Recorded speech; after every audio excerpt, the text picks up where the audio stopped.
Hello friends, কেমন আছেন সবাই? আশা করছি সবাই খুব ভালো আছেন। আমার নতুন আরও একটি ব্লগে আপনাদেরকে স্বাগতম। আজকে তো মনসা পূজা, তো সকালবেলা স্নান করে আগে পূজাটা দিয়ে নিলাম। আর এদিকে ওদের বাবা বাজার করে নিয়ে চলে আসছে। আজকে নিরামিষ রান্না করব। মনসা পূজার দিন আমাদের নিরামিষ খেতে হয়।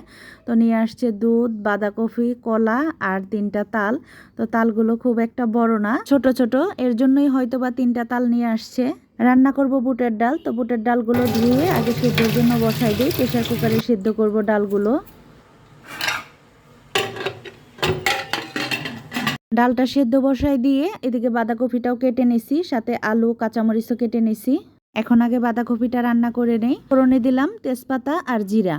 তো বন্ধুরা, আমার ভিডিওটা যদি ভালো লেগে থাকে তাহলে অবশ্যই লাইক, কমেন্ট, শেয়ার করতে ভুলবেন না। আমার ইউটিউব চ্যানেলটি সাবস্ক্রাইব করে দেবেন এবং আমার ফেসবুক পেজটি ফলো করে আমার পাশেই থাকবেন।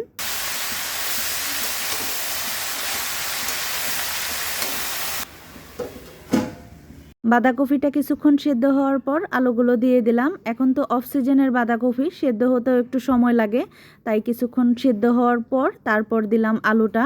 আর অফ সিজন হলো কপিগুলো খেতে ভালোই টেস্ট আছে। এর আগেও একদিন নিয়ে আসছিল, ওই দিনও খেতে ভালোই লাগছে, তাই আজকে আবার নিয়ে আসতে বলছি। রান্না করতেছি আর পূজার প্রসাদ খাচ্ছি। এটা হচ্ছে মনসা পূজার প্রসাদ। বাঁধাকপি রান্নাটা হয়ে গেছে। এখন নামানোর আগে দিয়ে দিলাম জিরা আর গরম মশলা গুঁড়া, আর দিয়ে দিলাম একটু চিনি।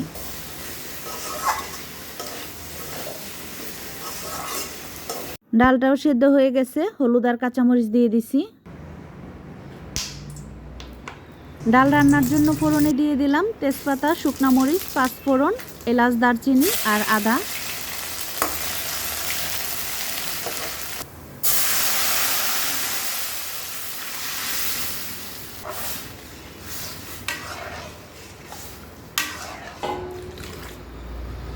বুটের ডাল রান্নাটা হয়ে গেছে। এখন নামানোর আগে জিরা আর গরম মশলা গুঁড়া দিয়ে দিলাম।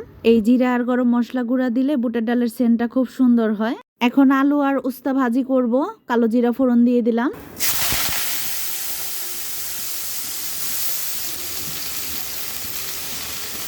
হলুদ আর লবণ দিয়ে দিলাম। এখন আস্তে আস্তে ভাজিটা হোক।